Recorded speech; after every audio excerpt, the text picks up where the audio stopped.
你妈说姑爷嘛不要呀没？OK，so 我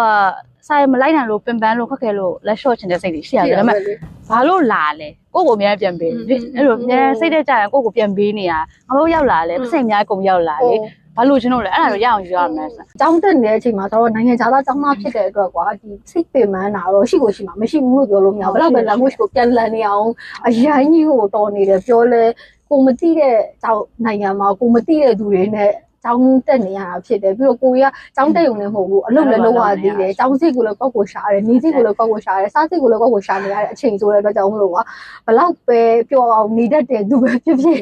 stress တွေနဲ့စိတ်ဆင်းရဲမှုကတော့ရှိမှာပဲပေါ့နော်ဒါပေမဲ့လည်းပင်ပန်းနဲ့ရလက်ကိုရလာလိမ့်မယ်ကျွန်တော်ပင်ပန်းတယ်ဆိုတော့ချက်ပြီးစောပြောဖို့ကောင်းတယ်ကွာဒါခေါ်လာတော့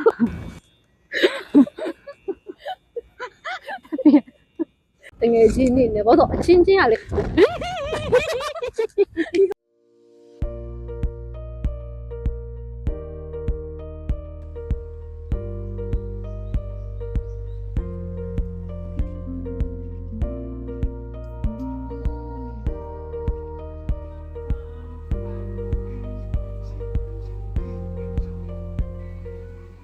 Hello guys, morning.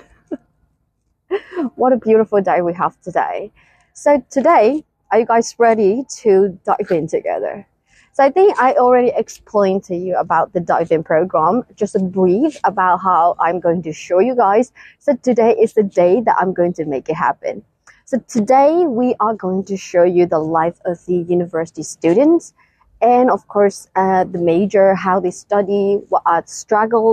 their struggles, and how they balance their work life, like the part-time, the work life, and the study, and of course the campus life as well. I think I can literally show you every single thing that actually happened in the student's life and career by trying my best to cover as much as I can. So today I am going to meet one of my friends who attended at the undergraduate department, like business major. And I am going to find out a little bit glimpse about her student's life in Seongsu University. I'm not quite sure what kind of thing that I'm going to find out, and I am a bit excited. And of course, there's a lot of the university students in our campus, and most of the undergraduate students are really having fun, I guess. So I want to dive into their life and, the struggles they have to overcome to accomplish the dream that they have. So this is a program for those people who want to learn about the major, the university in Korea, especially Seongsu University. And this is not a limit. I am going to find out as many major I can and as many university I can. So this is the first episode, and let's dive in together.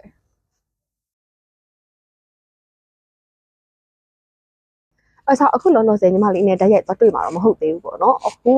ညီမလေးကလည်းမနက်ပိုင်းမှာအတန်းရှိရလို့ပြောတာဖြစ်တဲ့အတွက်အခုလောလောဆယ်ရုံခန်းကိုသွားပြီးတော့ရုံကအလုပ်ကလေးလုပ်ဆရာနေနေရှိတယ်ပြီးတော့မှနေ့လယ်သာစားရင်းနဲ့ကျောင်း campus ထဲမှာလိုက်ကြည့်ပြီးတော့မှသူဒီ business major မှာဘယ်လိုအကြောင်းအရာတွေအဓိကထားပြီးသင်ရလဲနောက်ပြီးတော့သူကကိုယ်တိုင်ဒီမှာပဲတယောက်တည်းကျောင်းတက်နေတာဖြစ်တဲ့အတွက်ကြောင့်မလို့တယောက်တည်းကျောင်းတက်တဲ့အခါဒီအချိန်ပိုင်းလုပ်တယ်ကျောင်းမှာစာလုပ်ရတဲ့အလုပ်တွေဒီ group project တွေအဲ့ဒါအပြင်ကိုမှကိုယ့်ရဲ့နေစရိတ်စားစရိတ်ကျောင်းစရိတ်တွေကိုဘယ်လိုမျိုးလောက်ငါအောင်ရှာလို့ရလဲပေါ့နော်အချိန်ပိုင်းလုပ်တဲ့အချိန်နဲ့စာလုပ်တဲ့အချိန်နဲ့လောက်ရလားဘယ်လိုမျိုးတွေအခက်အခဲရှိတယ်ပြီးတော့ university campus မှာရှိနေတဲ့ university student life ကရောဘယ်လိုမျိုးတွေရှိရဲဆိုတာကိုကျွန်တော်အသေးစိတ် dive in လုပ်ရင်းနဲ့လေ့လာတော့မှာပဲဖြစ်ပါတယ်အဲ့တော့ဒီအကြောင်းအရာတွေကိုစိတ်ဝင်စားတဲ့ကျောင်းသားကျောင်းသူတွေရှိရဲဆိုလို့ရှိရင်เนาะကျွန်တော်နဲ့အတူတူ let's work together.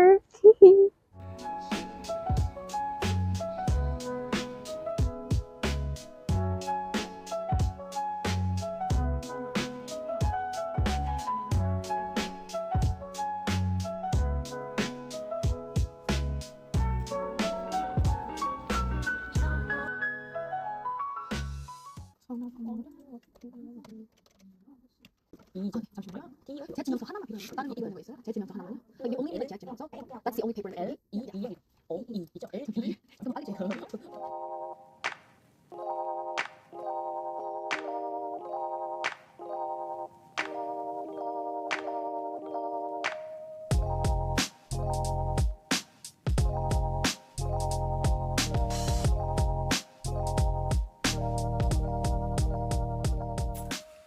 안녕하세요. 안녕. 네, 드디어 제 동생 만났습니다. 말리 이누구고 있습니다. 저는 난초이나로 고발에 송치대와 Business Administration의 second year first semester တနေရပါ အဲ့တော့ဆုံးရှိကျောင်းသူအချင်းလို့ပေါ့နော်ဆုံးရှိကျောင်းသူအချင်းလို့ဆိုရင်ခုလောလော business နဲ့ဆို business မှာတငယ်ချင်းတွေမြန်မာကျောင်းသားတွေများလား ဟုတ်ရတယ်ဒီမှာကျောင်းသားတွေများဗီယက်နမ်တော့ပုံများဟုတ် အဲ့တော့မေဂျာကဘာကြောင့် business ကိုရွေးလိုက်တာလဲ စိတ်ဝင်စားတာဆို business special เนาะကိုရီးယားမထွက်လာခင်ကရတယ်ဝေဂျာ business ပဲယူမယ်လို့ဆုံးဖြတ်ထားတော့နောက်ဆက်တော့အခုက finance ယူထားတယ်ပြီးတော့ဗလဲရှလိဝါထုံးတယ်ဟုတ်ရော statistic လား okay အဲ့ဒါရပြီးတော့ consumer behavior marketing အတမရလိုက်လို့ consumer behavior ကိုယူလိုက်တာ finance ရဲ့ဟုတ် အချက်တွေပါလား အဲ့ဟုတ်တယ်တိတ်နားမလဲတင်ကြတဲ့ခုံတော်တွေလေမြန်မာမှာအချိန်ခန်းနဲ့တိတ်မပါလာဟုတ်အဲ့ဆိုတိုက်ရမလိုက်နိုင်အောင်ဘယ်လိုဖြစ်နေလဲပင်ပန်းနေပေါ့နော်အဲ့တော့အဲ့ဘိုင်းကျတော့မယူလို့ဆုံးဖြတ်ထားတယ်မယူလို့မရအောင်အဲ့မိသားယူရတဲ့မှာပါတယ်ပေါ့နော်အဲ့တော့တိတ်တော့နားမလဲဟုတ်ဒါပေမဲ့လိုက်တော့လိုက်နေ သူစားပြီးတော့လိုက်နေတယ်ပေါ့နော်သိတော့နားမလဲဆုံးရှိကျောင်းရဲ့ချမ်းသာကျောင်းလို့ပြောတောင်းတဲ့ချက်နဲ့ဆိုတဲ့ချက်ဘာရှိလဲ ဆိုတဲ့အချက်ဆိုတော့တိတ်မရှိဘူးဒါပေမဲ့လိုသူ့ကျောင်းအနေထားနဲ့တော့အဆင်ပြေပါတယ်ဒါပေမဲ့ campus အရင်ကျင်းတယ်ပြီးတော့မြန်မာကျောင်းသားဝန်ထမ်းနဲ့နေမဲ့ထင်တယ်နော်တခြားဗီယက်နမ်တဲ့ဆိုင်ဟုတ် တခြား ဆိုတော့ apartment တိုင်းမှာဗီယက်နမ်လိုမျိုးရှိရပါပြီးတော့ business မှာတော့ရှိရတခြားမိကြတော့မရှိဘူးထင်တယ်ဟုတ် ကောင်းတဲ့ချက်က ကောင်းတဲ့ချက် scholar များရယ် scholar များရယ်ပြီးတော့နိုင်ငံခြားသားကျောင်းသားများရယ်နိုင်ငံခြားသားကျောင်းသားများရဲ့အတွက်ကြောင့်နိုင်ငံခြားသားတည်တဲ့ class တွေ join လို့ရတယ်အဲ့ခါ join ခါကျရင် chance ကများရယ်ကိုရီးယားတန်းသွားရတဲ့ဆိုင် foreigner class သွားတာပိုကောင်းတယ်ဆိုတော့ professor နဲ့ဖြစ်ဖြစ်လေးဖြင်းပြရယ်မမြင်အောင်အဲ့တော့လိုက်နိုင်တယ်ပေါ့နော်အဲ့လိုတော့ပြီးတော့ဟို overall grade ကိုသူက A ပေးလို့ရတယ်အဲ့တော့တက်မှတ်ထားပြီးရှေ့ A ရနိုင် chance များရယ်ဟုတ်အဲ့တော့ ကိုရီးယားကများတဲ့ class ဆိုလို့ရှိရင် A ရနိုင်ဖို့ခွင့်ရ 20% အကုန်လုံးပေါင်းမှာအဲ့တော့မလွယ်လို့ထင်တယ်ရတဲ့သူလည်းရလိမ့်မယ် senior ရှိလိမ့်မယ်တခြားတော့မသိတော့ ပုံမှန်ထပ်ဆိုင်တော့လည်းပိုလိုက် ကိုအနေထားနဲ့ကတော့မရနိုင်လို့ထင်တာ လောလောဆယ်မြို့ကျောင်းအတန်မြို့မေးကြတယ် credit တွေရောဘယ်လောက်ဖြစ်ရ ဟုတ်တယ်ကပွေးရဖို့ဆိုရင် undergraduate က133မှတ်ပြီးတော့ TOEIC လည်းဖြေရမယ် မြို့မေးကြတယ်ဆိုလို့ business မှာဆို အနည်းဆုံးကွာဒီကိုရီးယားစကားကိုဘယ်လောက်ထိရှိထားရဲ့တက္ကသိုလ်ဒီမြို့ major တွေမှာတက်တဲ့အခါနည်းနည်းအရင်စင်ပြေလို့ပြောလို့မျိုးပေါ့အမတော်မှာအခုချိန်ထိကကွာတခါလေအတန်းမှာဆရာမဘာပြောလဲနားမလည်လိုက်တဲ့အခါတွေရှိတယ်ကွာ ကျောင်းတော်တော်များများ topic 3ဆိုလက်ခံတယ်ဒါပေမဲ့4တော့မဟုတ်5တော့မှတိုင်းနိုင်မလို့ထင်တယ် topic ရှိတိုင်းကိုရီးယားစကားကျွမ်းလို့တတ်မှတ်လို့မရအောင်အဲဆိုတချို့ဆိုရင် topic မြင့်ပေမဲ့စကားကြောက်တိတ်ချမပြောနိုင်တာရှိတယ် topic ဆိုရင် topic တိတ်မမြင့်ပေမဲ့စကားအရင်ကျွမ်းနေတဲ့လူရှိတယ်အဲ့ဒါကြောင့်အတွေ့အကြုံလည်းပါတယ်စကားပြောတာစကားများများပြောတဲ့လူတွေလည်းအဲ့လိုကြတာကွာသွားပါတော့အလုပ်များများလုပ်တဲ့သူတွေအဲ့မှာအဲ့လိုကွာသွားရှိရ language ပိုကောင်းလေကိုတက်ကောင်းလေပဲ language ကောင်းမှတက်ကလို့ join language ကမ join အဲ့လိုပြောတာတဲ့ဆန်းကိုရရင်ရတော့ကိုအတွက်ကျပဲဆိုတော့လေဒီများနိုင်ငံမှာဆိုတော့ပိုဆိုးရပါတော့ ဟိုပြီးတော့ visa ကြတော့ဘယ်လောက်ပေးလဲဟိုဒီတက္ကသိုလ်ကျောင်းသားတွေက visa ဘယ်လိုလေးရှိလဲ ပြီးခဲ့တဲ့ဟိုကတော့ကျတော့တစ်နှစ်စာပဲပြပြအခုဒီနှစ် ဆက်ချက်တော့တစ်နှစ်စာပဲပြီးပြီး ဒီနှစ်ကနေစာပြီးနှစ်စာပြီး နှစ်ပြီးအဲ့ဆိုတခါနှစ်နှစ်ထွက်လာဟို visa ကြတော့မျိုးကိုယ်တိုင်လျှောက်တာလားဒါမှမဟုတ်ကျောင်းမှာလျှောက်လို့လား ကိုယ်တိုင်လျှောက်လို့ရအကြောင်းမှလျှောက်တော့နည်းနည်းပိုးမြန်တာပေါ့နော်ဟုတ်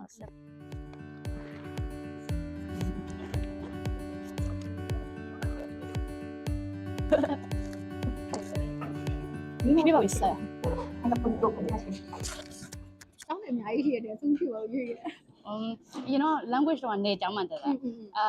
ကိုရီးယားကိုမလာခင်ကဆိုးမှာပဲပွဲယူမယ်လို့ဆိုတော့ topic ဖြစ်လိုက်တယ်အခက်အခဲအများကြီးပဲ size ဆိုင်တူတာလည်းအများကြီးပဲဆိုတော့အဆင်မပြေရရဲ့ topic ကအဲ့တုန်းကဟိုမရတည်းရလဲပါအဲ့တော့အဲ့မှာအဲ့လောက်ထိမဆို rank နဲ့ကောင်းနေဆိုတော့ scholar တဲ့စာလည်းများရဲ့ပြီးတော့သူက topic result စောင့်ပြီးရဲ့အဲ့ဒါရှောက်လိုက်တဲ့အခါရှောက်ပြီးတော့မကြောက် topic result ထွက်လာတော့ topic 4ရတော့အဲ့ဒါ scholar နဲ့ဝင်လိုက်ရတော့ဒီကြောင်ပဲယူလိုက်ရအောင် interview ရှိတယ် interview ဖြစ်လိုက်ရအောင်ဟုတ် half full မလို့တင်တယ်ဟုတ် အဲ့ဒါဟပ်ပူမီတို့ဒီစီးပွားရေးမေးကြလို့ရှိရင်စာရွက်စာတမ်းအပြည့်အစုံတင်ပြီးလို့ရှိရင်စာရွက်စာတမ်းကို check လုပ်ပြီးတော့ကျောင်းလက်ခံလက်မခံဘူးဆိုတာပြန်ပြီးသိရတာ ဟုတ်တယ်ဟုတ်တယ်ဟုတ်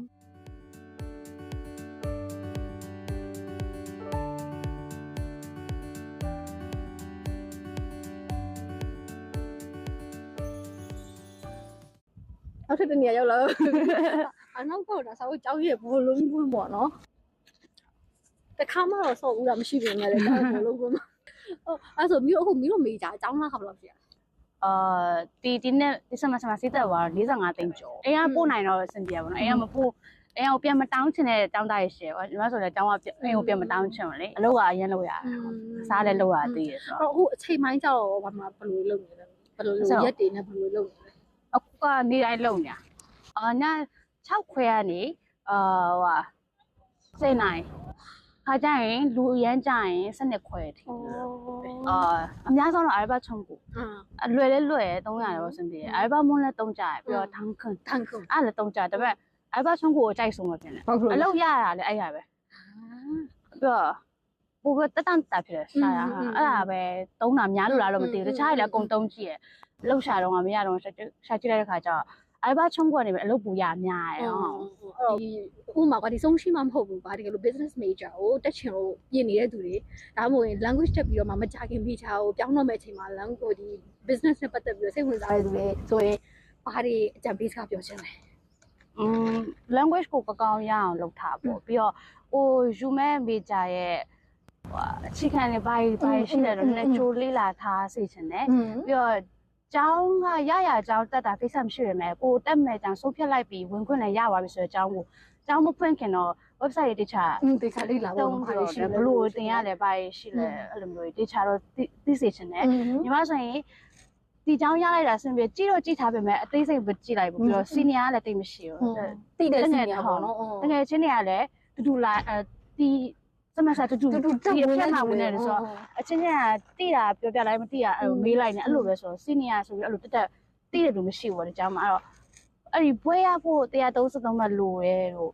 ့ဘေးမေဂျာကတော့ယူမဖြစ်မနေယူရတယ်2 8တွေလိုတယ်ဆိုတော့အဲ့ဒါကြောင့်ဒီပြီးခဲ့စမစားမှာတွေ့လိုက်တာဆိုတော့နည်းနောက်တော့မနောက်ကြပြီမဲ့ကြိုတိထိုင်းတော့ပိုကောင်းတာပိုကောင်းတာဒီပင်မနေတယ်စိတ်ညစ်နေတယ်ဆိုလို့ပင်မဲ့လဲပေါ့နော်နည်းနည်းလေးပို့ပြီးတော့ဒီအားဆိုင်ပြီးတော့စူးစမ်းလိုက်မယ်ဆိုလို့ရှိရင်တစ်နှစ်ကလေအမထင်တယ်ပို့တော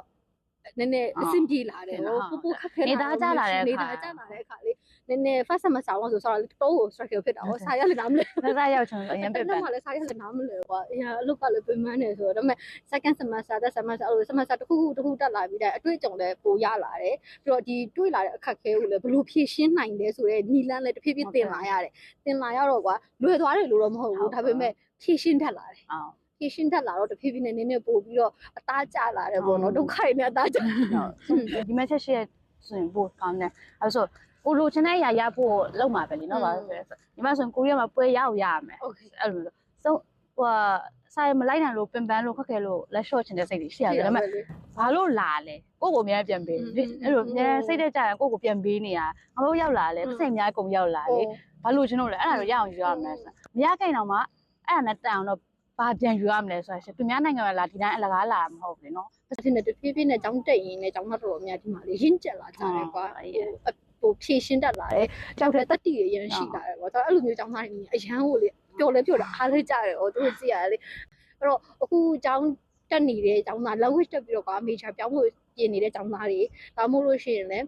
ကျောင်းတက်ဖို့အတွက်ပေါ့နော်ပြင်နေတဲ့ကျောင်းသားတွေရှိတယ်ဆိုလို့ရှိရင်လည်း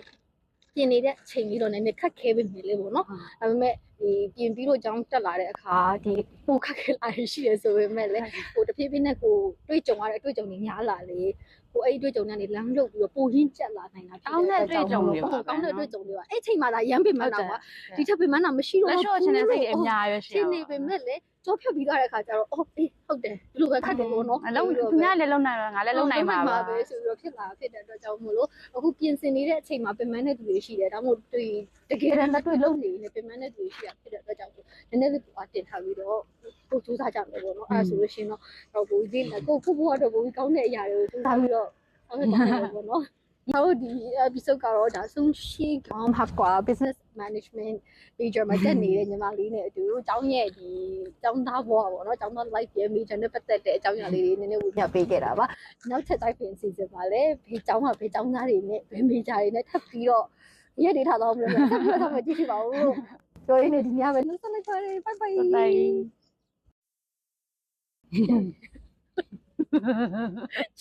တကယ်လို့ဒီနေရာရောက် 오늘 다이빙 함께 해주셔서 너무나 감사합니다. 저도 그렇게 한국에서 경영학과는 전공하면서 열심히 공부하고 학교 생활 그리고 알바도 열심히 하면서 학비는 벌고 생활비도 벌고 열심히 살고 있는 친구들 세 분이 만나서 너무나 예쁘고 저도 더 열심히 하고 싶은 생각들이 많아집니다. 그래서 지금은 미얀마에서 한국어를 열심히 배우고 유학 생활을 시작하려고 준비하는 학생들이 그리고 많은 친구들이도 이 영상을 보시면서 좋은 시간이 보내셨으면 너무나 감사하겠습니다. 그럼 다른 영상에서 또 다른 전공, 다른 이야기로 찾아오겠습니다. 다이빙은 개수됐지만 오늘의 이야기는 여기서 끝! 내일은 더 재미있으니까 놓치지 말고 다음 이야기는 기대하세요. 빠이! 사랑해요!